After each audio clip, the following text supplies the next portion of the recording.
There's a lot of debate in Washington right now about how money should be spent on education, including funding for public versus charter schools. But nonprofit organizations aren't waiting around for politicians to decide, and one group in particular has been rewriting the rules of learning for 15 years.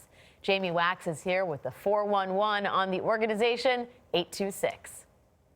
Good morning. 826 is a national organization with chapters across the country. Its army of employees and volunteers tutor and mentor students at its locations and go into schools for workshops. And they do it in a most creative way. Behind this nondescript storefront at 826 Valencia Street in San Francisco's Mission District, you can buy items like eye patches, hats, wooden legs, and treasure chests, just to name a few. If truth really is stranger than fiction, the story behind this pirate supply store is truly novel. In the street too. Every afternoon for the past 15 years, students ranging in age from 6 to 18 have come to this room for after-school tutoring.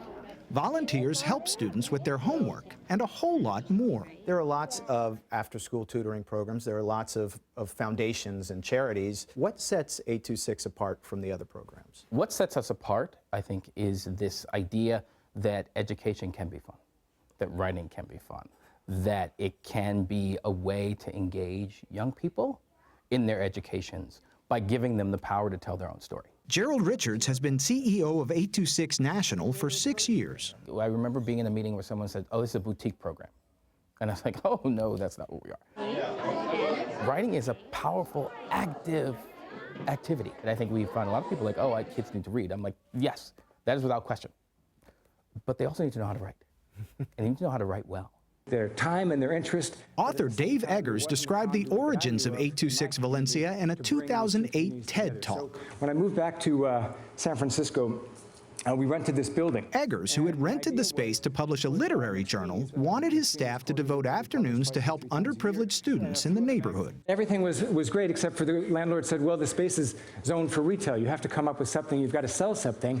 You can't just, have a tutoring center. So we thought, really? During the renovations, someone had said it looked like the hull of a ship. So they decided to sell supplies for the working buccaneer. The Roman Emperor. After a few weeks, the kids were on board. There was no stigma. The kids weren't going into the center for kids that need more help or something like that. It was 826 Valencia. First of all, it was a pirate supply store, which is insane. And then secondly, there's a publishing company in the back. How do these kids pay for this program? What does it cost to them? It's all free of charge. You don't have to have a bank account to come in.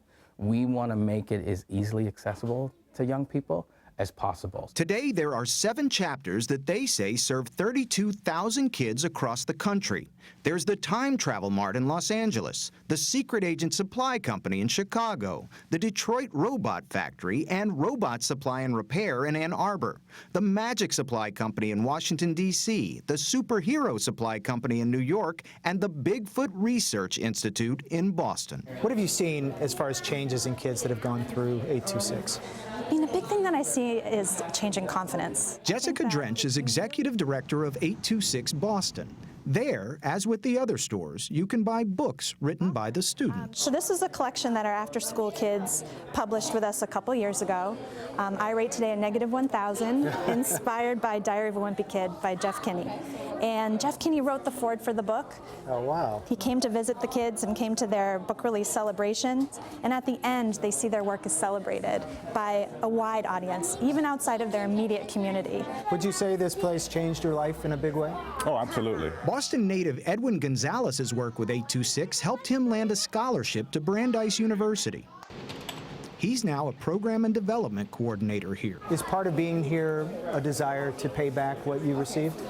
Yeah, I feel like I've already paid that debt back, and now I just want to see us do more and serve more students. We're going to be adding 300 plus 60 plus 8. The employees are helped by a national network of approximately 5,000 volunteers who donate whatever time they have. So rather than saying you can only volunteer if you've got 10 hours, right? We're like, give us an hour, give us 2 hours a week, every month. That's all we care about. Give us 2 hours for the month. That's great.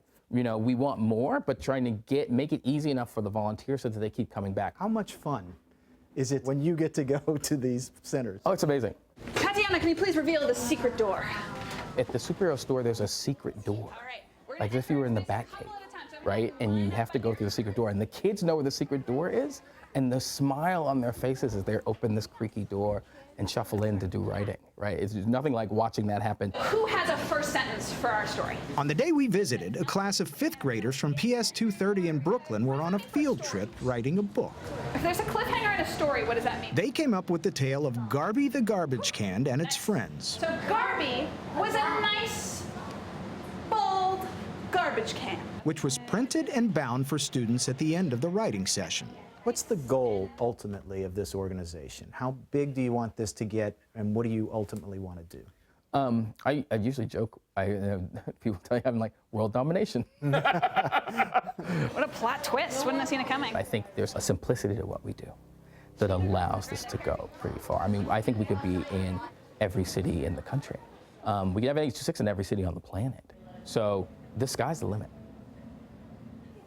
Richard said they're currently working with groups in New Orleans and the Twin Cities in Minnesota, and there's interest from Atlanta, Dallas, Oakland, and Miami. There are also 826 inspired organizations in 17 countries, and I think inspired is the key word there.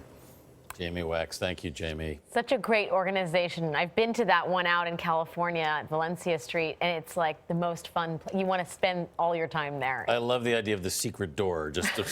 Everybody wants to go through a secret door, but world domination, I hope they achieve. Yeah, right, with the Buccaneer gear.